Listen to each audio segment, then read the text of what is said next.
Tag TV US Canada brings you news and views from White House and State Department's press briefing.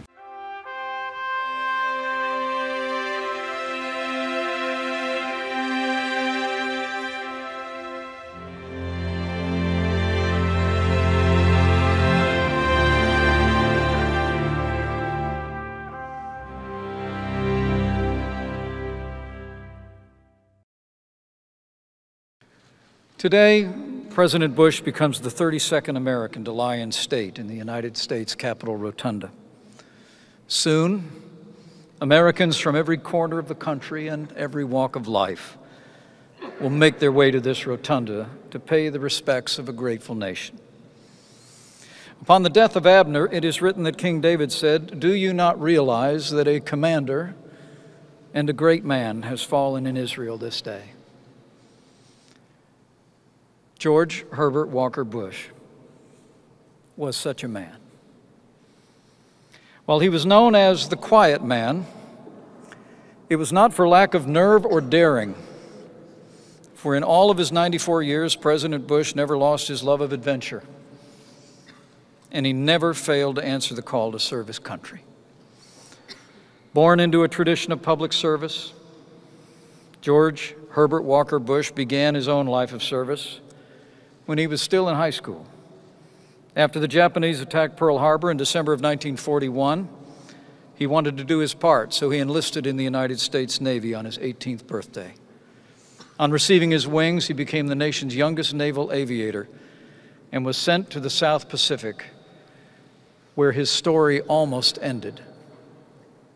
September 1944, on a bombing raid over Chichijima, his aircraft was hit. His engine caught fire, but he still managed to hit his target before bailing out and being rescued by American forces after some 4 hours at sea.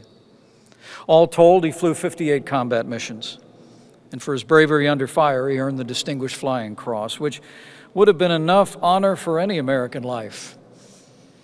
But George Herbert Walker Bush was just getting started. After he came home, he staked his claim to a booming post-war America by making a name for himself in the oil business. For 4 years, he walked these halls as a congressman from Houston. President Nixon took notice of the young Texan and asked him to be our ambassador to the United Nations. He led our party during a tumultuous time for the presidency, and after earning the respect of another president, he did the work of a diplomat as the first United States envoy to China, and led the CIA. And then, for 8 years, George Herbert Walker Bush served as the 43rd Vice President of the United States. I'm told as he was preparing to become Vice President, he once joked about the job, saying that there was, quote, "nothing substantive to do at all."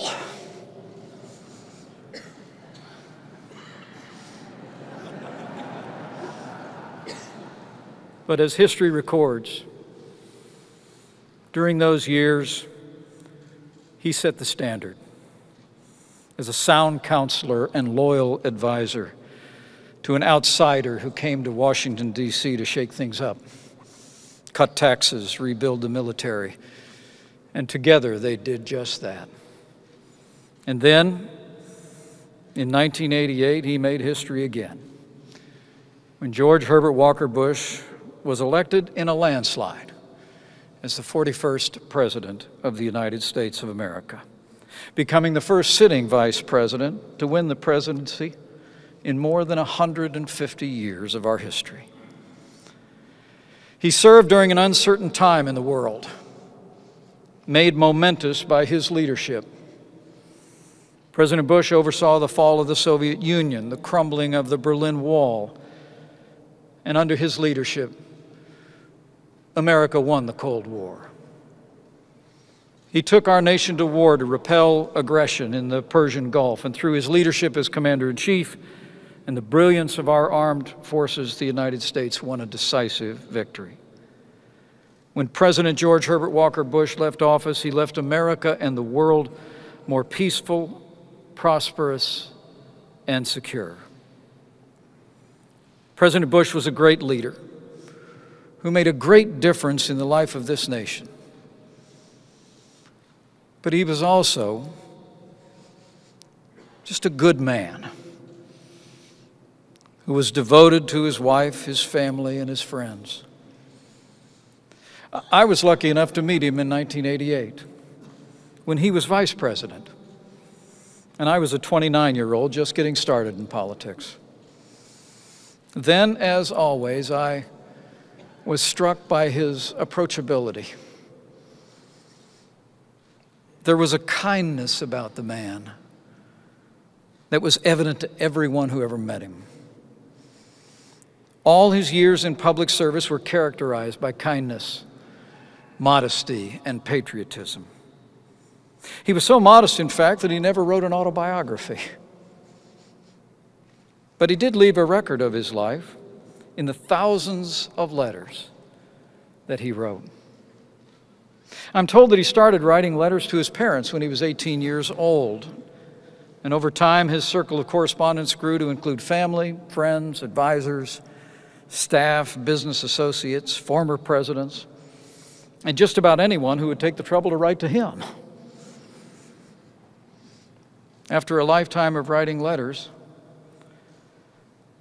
my son got one just not too long ago. As I told two of his sons this weekend, when our son made his first tailhook landing as a Marine aviator on the USS George Herbert Walker Bush, I took the liberty of writing the ship's namesake to ask for a small favor. I didn't write him as a vice president to a former president. I just wrote as a proud dad of a Marine aviator to a former Navy pilot. I asked him to sign a picture of the flight deck that I could give to my son. Now, we were told by the staff that the president had long since ended the practice of signing autographs, and we understood that. But little to my surprise, just in time for my son's winging, there came not only a signed photograph, but, of course, a letter, hand-signed as well, August 2018. In that letter, President Bush wrote to my son, in his words, "Congratulations on receiving your wings of gold. I know how proud you and your family are at this moment." And then, in words that assured us that the letter came directly from him, he wrote, quote, "Though we have not met, I share the pride your father has for you during this momentous occasion, and I wish you many CAVU days ahead. All the best, G. Bush." I would come to learn that that acronym, CAVU for short, is a term Navy pilots have used since World War II. It stands for Ceiling and Visibility Unlimited.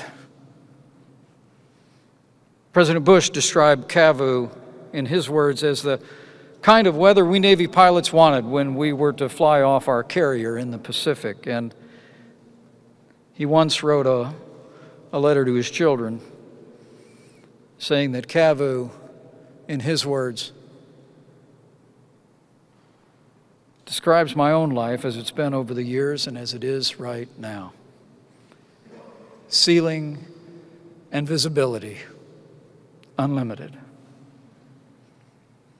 You know, that may well describe the essence of this man. And it may well have been his vision. The vision he had for his life, for his children, his children's children, and his country. No barriers, no boundaries, no limits. So we mourn with those who mourn and grieve with those who grieve.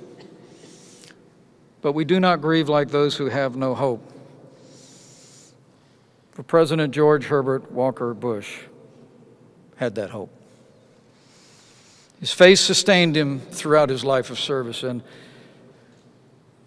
we pray that faith will be a source of comfort for all those who mourn the loss of this good man and great American. President George Herbert Walker Bush loved his family, and he served his country. His example will always inspire, and his lifetime of service will be enshrined in the hearts of the American people forever. May God bless the memory of George Herbert Walker Bush. May God comfort his family and friends. And may God continue to bless the United States of America.